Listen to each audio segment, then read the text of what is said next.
topics and opinions expressed in the following show are solely those of the hosts and their guests and not those of W4CY Radio, its employees, or affiliates. We make no recommendations or endorsements for radio show programs, services, or products mentioned on air or on our web. No liability, explicit or implied, shall be extended to W4CY Radio or its employees or affiliates. Any questions or comments should be directed to those show hosts. Thank you for choosing W4CY Radio. Welcome to Entrepreneurs Ascending, where we believe in a better life through better business. Here, we help you aspire to greatness, achieve your goals, and ascend to new heights. Whether you're starting, scaling, or exiting, we're here to empower you with inspiring stories, enlightening discussions, and transformative resources to help you accelerate your success. Now, it's time for Entrepreneurs Ascending.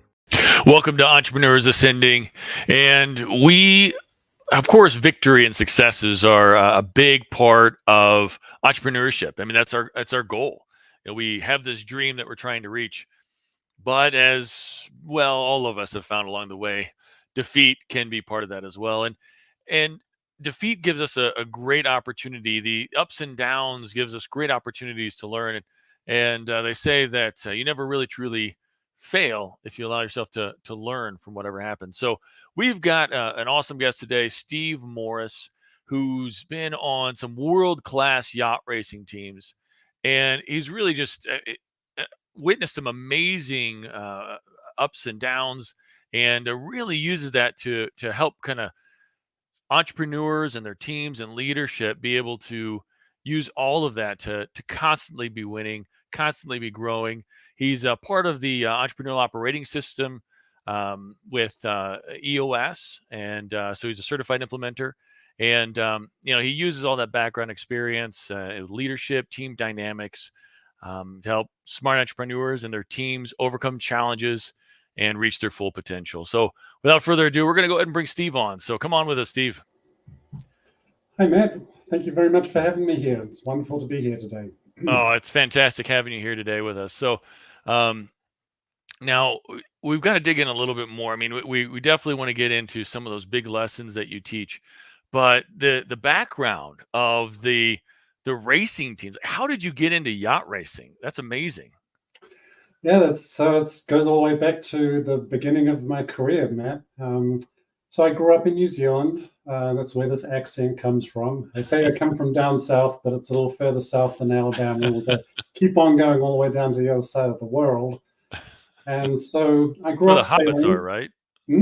I'm sorry, that's where hobbits live, right? Exactly, yes. Yeah, okay. It's the Middle Earth, lovely green grass and incredible mountains and everything like that. It's wonderful scenery in New Zealand. But it is an island, right, in the middle of the South Pacific. And so being on the water and sailing is a big part of our culture there. And so I grew up on the water, grew up sailing. And then my first job right out of college, I'd studied engineering in college. My first job was actually working on a professional sailing team.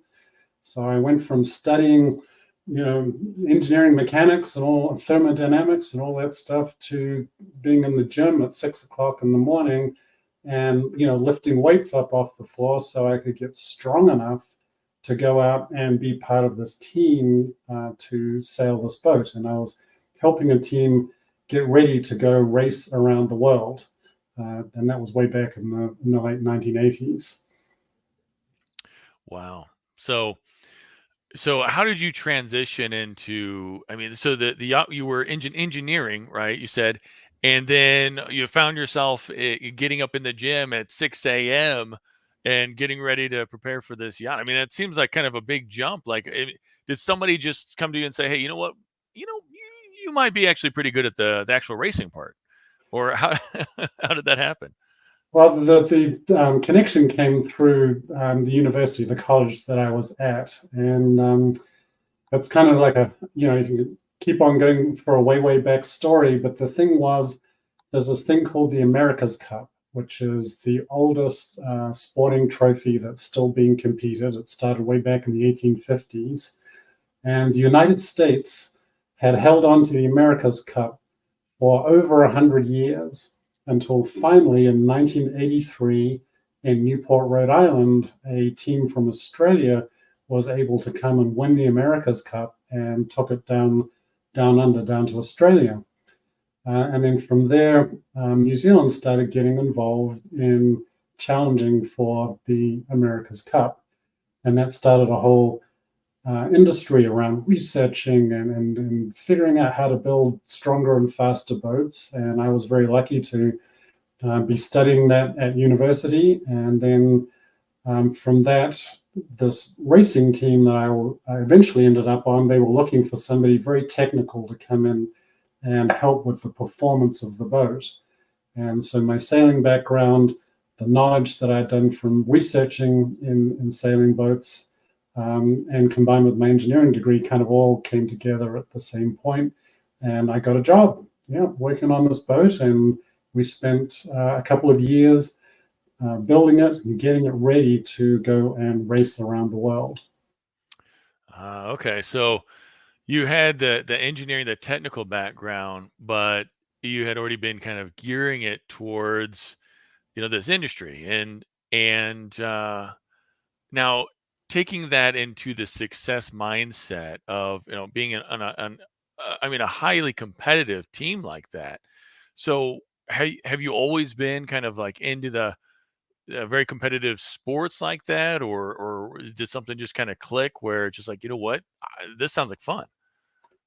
Yeah, it was pretty much that, I think. I've always sort of been active and fit. I mean, that's part of sort of the lifestyle in New Zealand is based around outdoors. And so to have this opportunity come to me and was just absolutely amazing. And the more I sort of got into it, the more I loved it. And I found out a lot about, myself, and coming into being part of this high profile sailing team.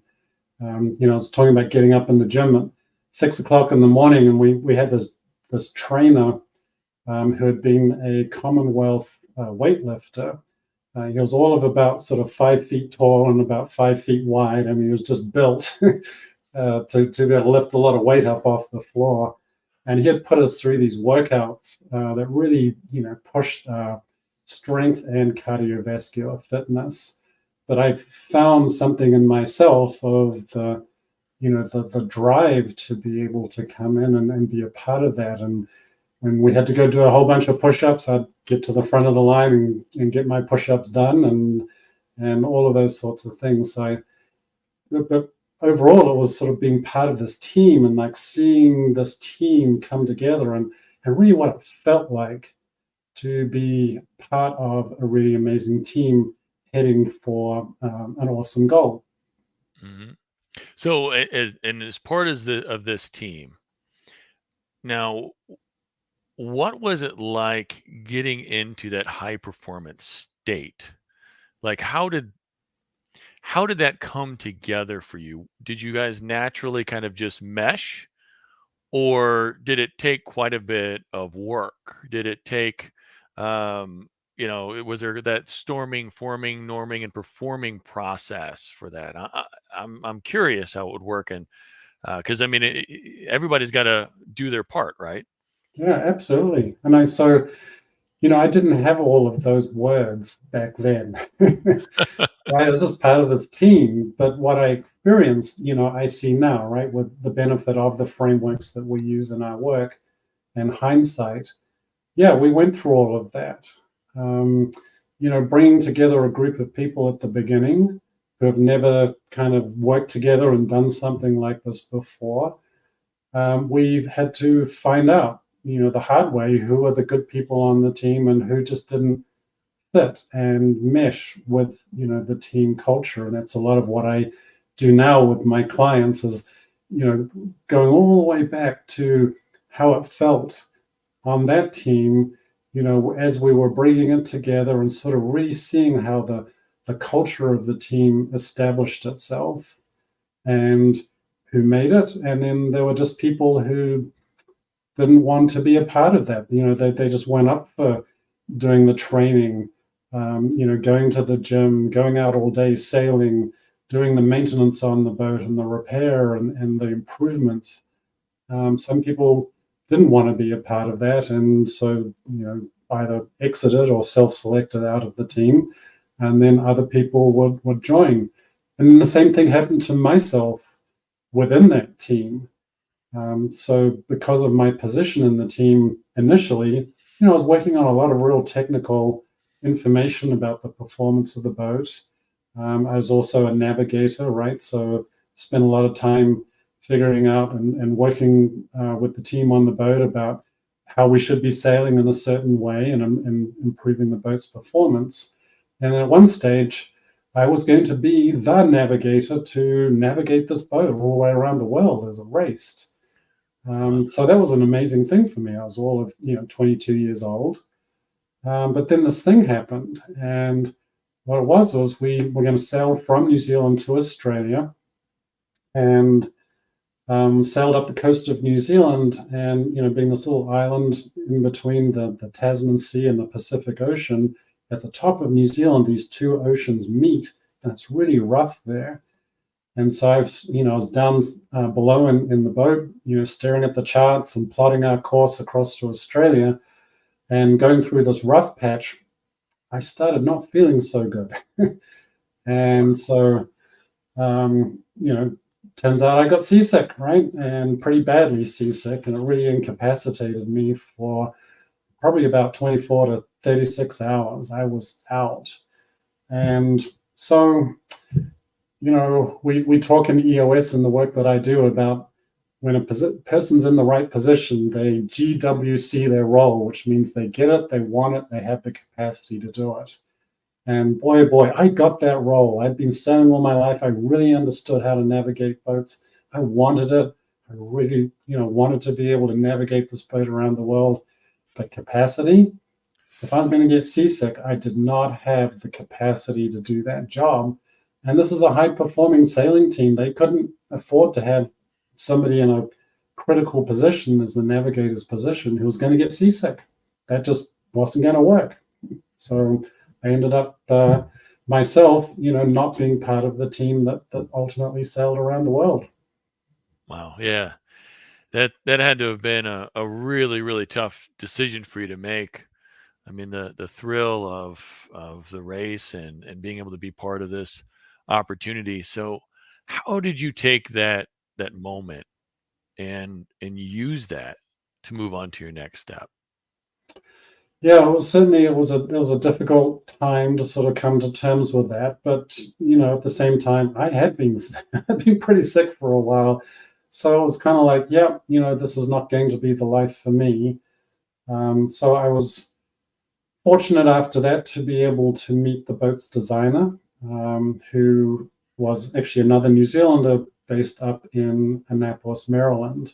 And so I was able to, once my contract with the actual boat was finished, I was able to get a job and come and actually start designing sailboats. So to go from the sailing side of it to now being at the drawing board and doing all of the engineering and design work that went into these high profile teams and boats. So you're able to use some of your past experiences to be able to kind of navigate, no pun intended, well, maybe a little bit, but navigate into a role that you had more capacity for. Now, did you find that to be a disappointing move, or were you able to find kind of a victory in that moment of being able to find something that really seemed like a better fit?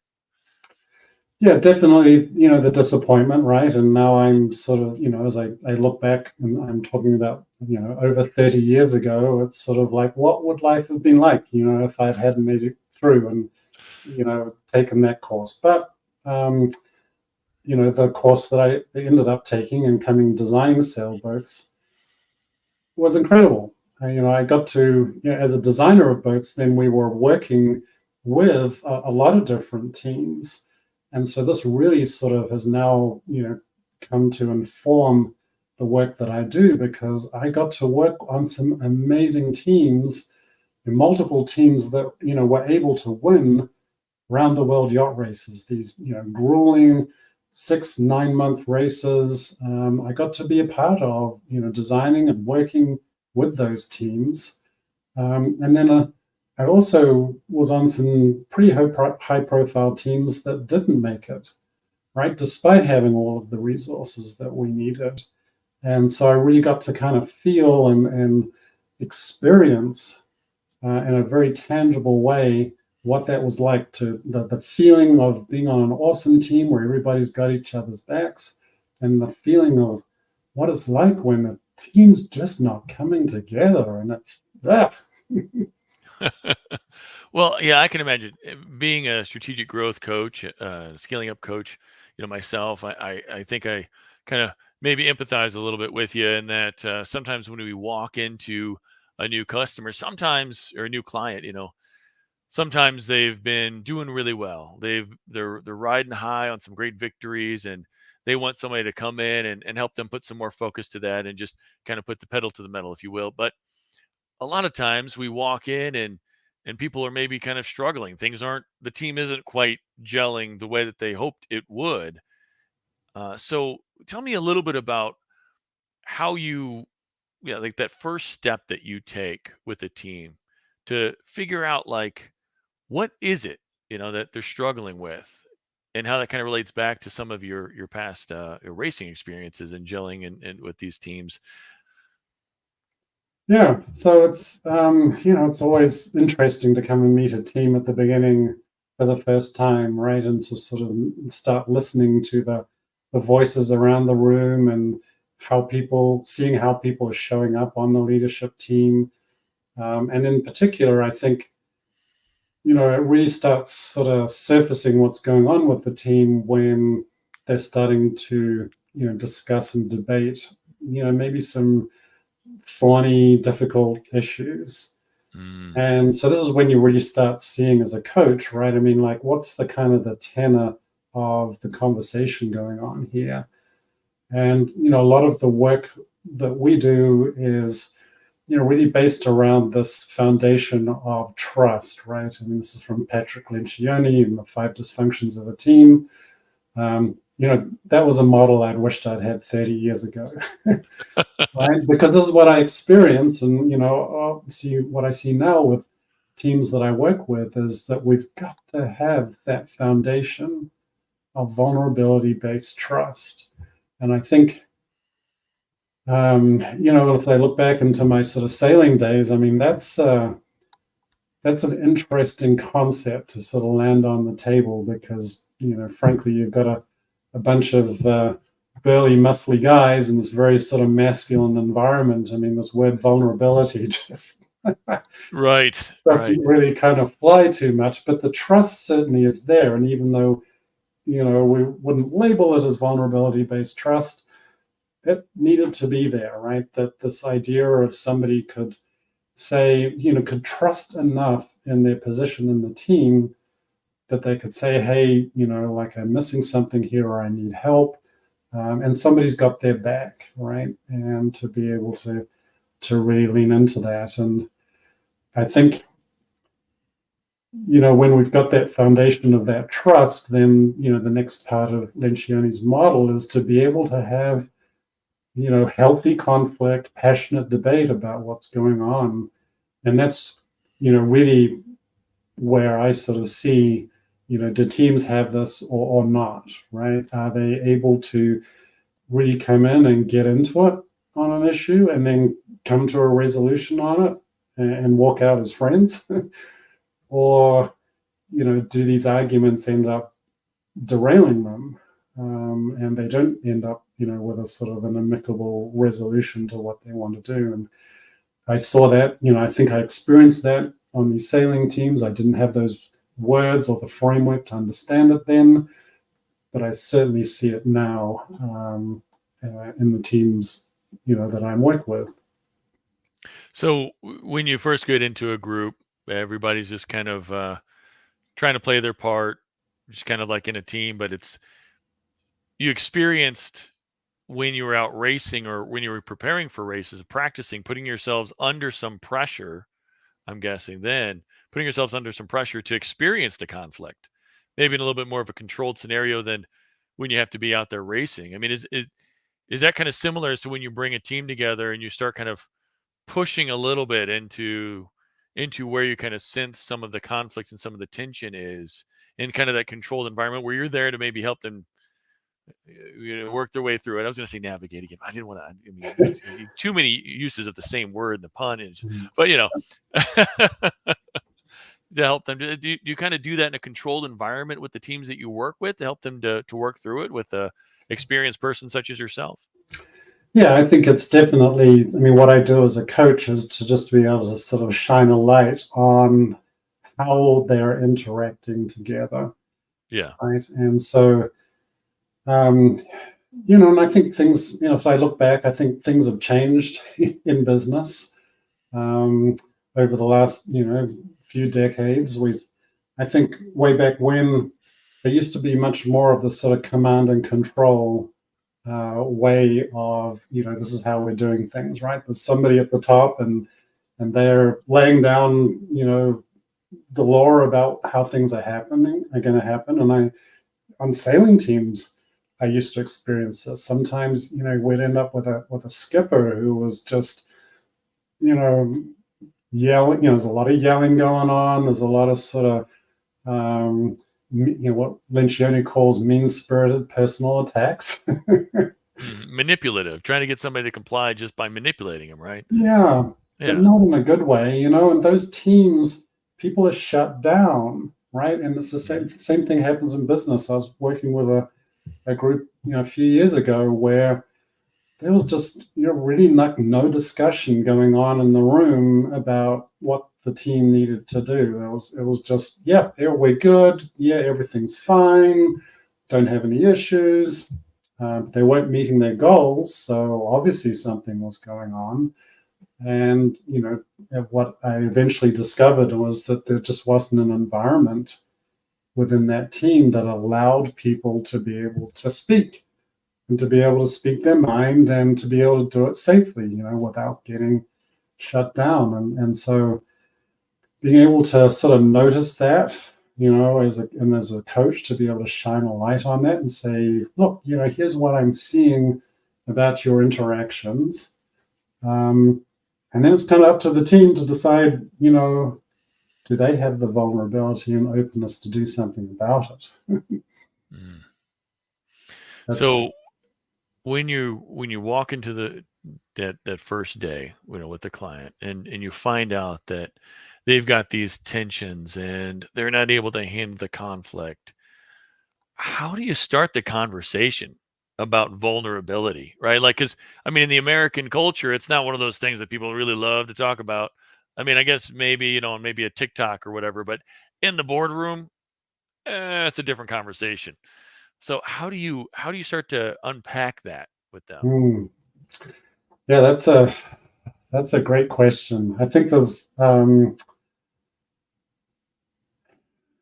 I unpack it, I think, through sort of several ways, sort of depending on the team. And so, for example, I will at least sort of introducing the subject, right? That sort of says, okay, we've got something here. This is how a model for how we build a highly functional, trusting team, right? So I can paint a picture, and within each one of those sort of stages within Lencioni's model, there's kind of, this is what a dysfunctional team looks like, and this is what a functional, team looks like.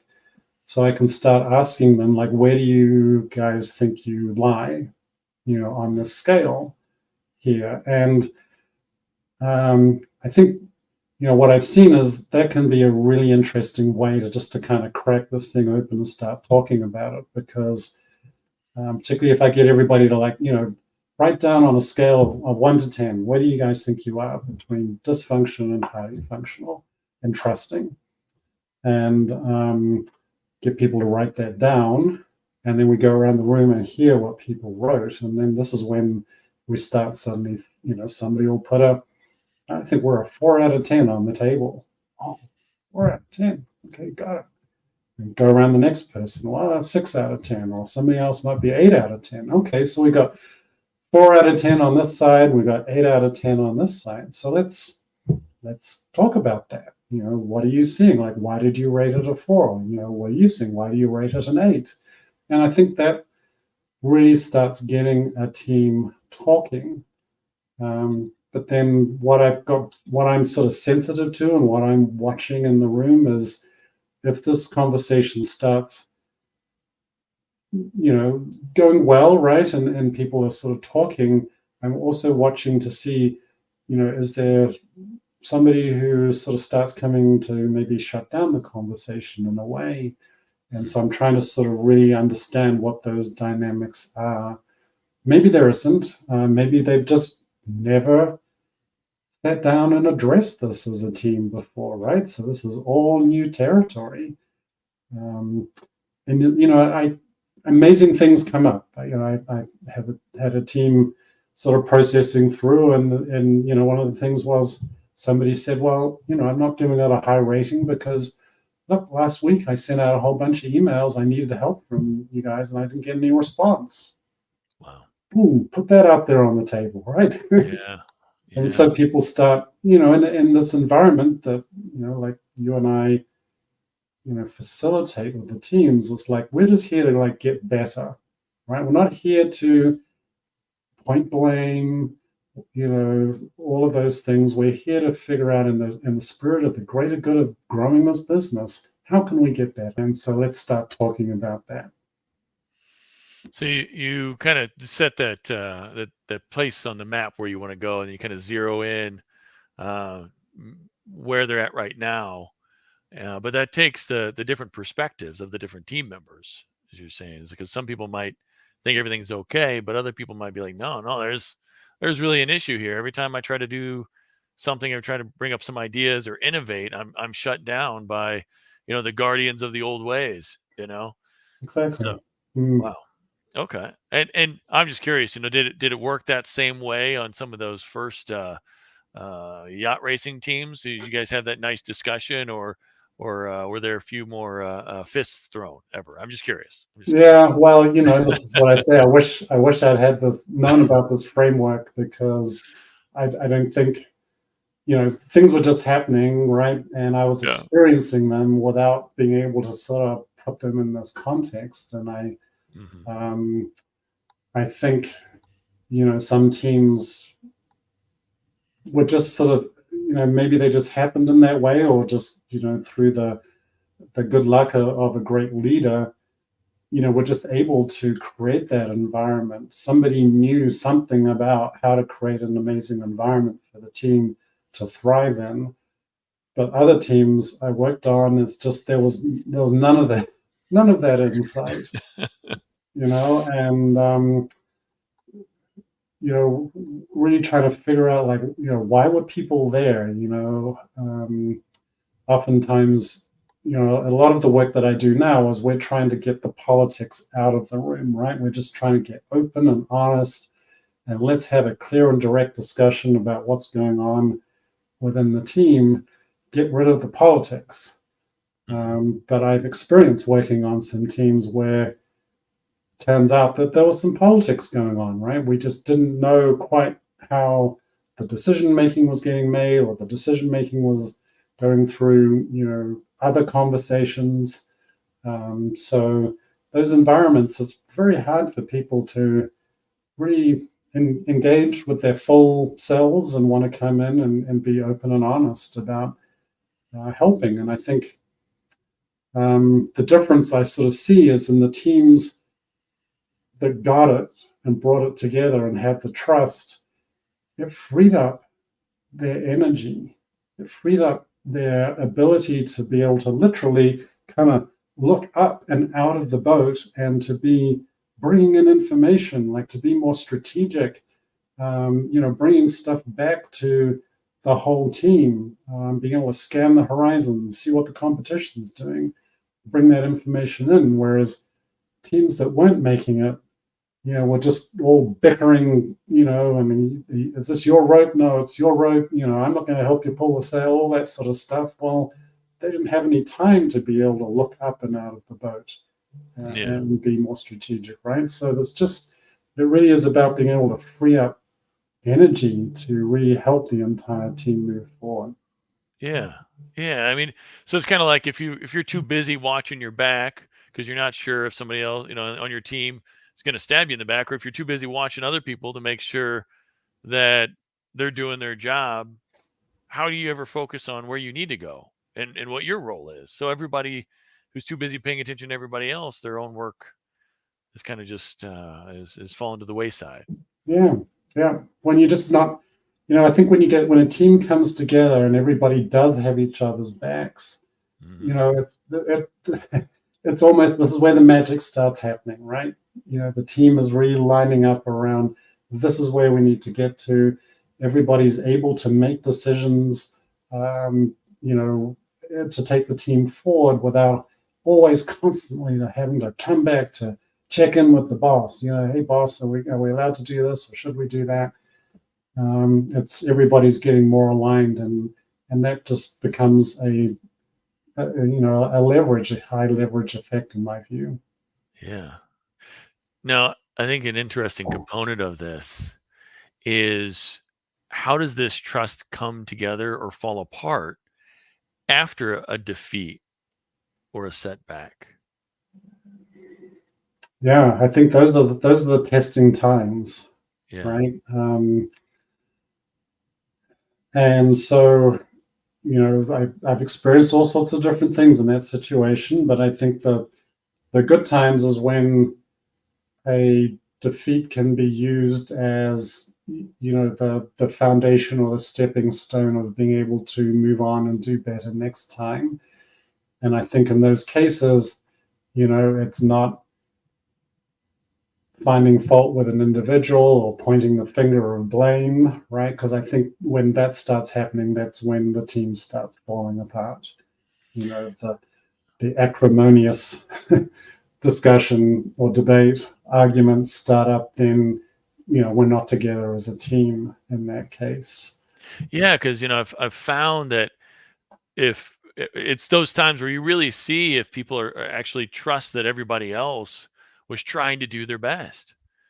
And if they don't, it's very clear when it's like, well, you didn't do this. Yeah. You didn't do that. Or, yeah, I couldn't do this because that other person didn't do this. I mean, you see very clearly. I mean, sure, somebody might be trying to kind of cover their own backs or whatever, but they can't trust in the ability to have that vulnerability in that team, right? Because otherwise, then they'd be like, yeah, you know what, I did make a mistake. But in a lot of these company cultures, like, it feels like if you make a mistake, I'm sorry, you're out. We're gonna fire you. So how do you create a safe place to say, you know what, failures happen, but we're going to actually value the lessons learned from that, and we're going to all move forward together, as opposed to just casting you, throwing you, off the bow, and maybe letting you throwing out a lifesaver for you or whatever. Yes, walk the plank. Yeah. Yeah, walk the plank. There we go. That's a better one. Make you walk the plank. Yeah. Well, I think in my experience, it comes down to the leader, right? This is the ultimate responsibility of the leader to be able to just really lay down, this is how we are going to process through what's just happened.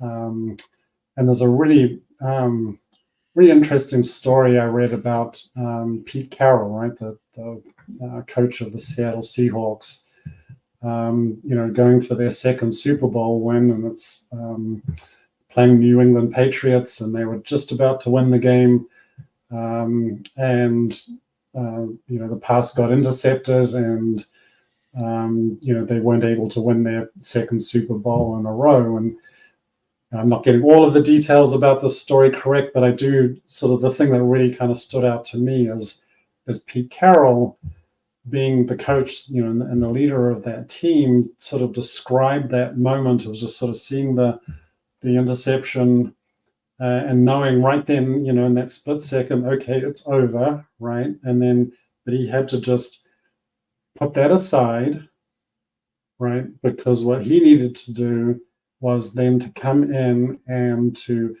just help the rest of the team process what had just happened, and I really just loved reading that story and his sort of analysis of, just what was going through and his mindset in that situation of just whatever his personal feelings, he was going to deal with those later. But in that moment, right then, with defeat being snatched from the jaws of victory, as they say, his role was to create that container for his team, the whole Seahawks organization, and to help them process through that in a productive way. So it's down to the leader, in my view. I think that's a powerful insight. A lot of organizations, well, pretty much every organization really rises and falls from the leadership, and to have the kind of leader that can say, "Hey, we're gonna try to put some of our emotions aside here, so we can really take a look at what really happened, without just pointing fingers and trying to blame everybody else, because we're never going to get to the source of truth and be able to fix it and move forward." So that's powerful. Well, I know we've gone a little bit over time today, but I'm curious, if somebody wanted to get to know you a little bit more, or find out more information about you, or reach out to you, what would be a great way for them to do that? Yeah, thanks, Matt. I really enjoyed this discussion with you. Yeah, I think it's always good to talk with a sort of fellow kindred spirit about the sort of work that we do with our clients in work. So the best way to reach out to me is probably just by email. So steve.morris@eosworldwide.com is the best way to find me. I'm also under the EOS Worldwide website at Stephen-Morris, so people can find me there. And of course on LinkedIn, Stephen A. Morris. Of course, you can't be without a LinkedIn profile these days. Can't be without LinkedIn, no. So, well, hey, Steve, I really appreciate your time on here too. Maybe we can do it again sometime. I'm sure that there's probably some amazing more stories that you can share in the future as well. But man, keep going out there and doing the great work. There's so many organizations out there that they have fantastic dreams, right? And we have a tendency to get in our own ways, and folks like you and me, it's an honor to be able to get in there and help them to work through those things, help those teams break through those walls, and be able to achieve those amazing victories. So, well, thanks again, and thank you to everybody who's watched or listened to this episode. We always appreciate your support. Please, tell your friends and fellow entrepreneurs, or people who want to be an entrepreneur, or maybe people who have some amazing stories that would be a great guest on this show with us here. So until we meet again, keep I don't really have a very good tagline right now. Keep ascending. I gotta work on that. Thanks, Matt. Thanks for having me on. Thanks. Thank you for being with us today. But now is the time to put what we talked about into practice. Remember, your family, employees, and community are depending on you to rise up and win. The great news is you're not alone. You're part of a resurgence of entrepreneurs who are ready to take their business, life, and impact to the next level, and we're going to do it together.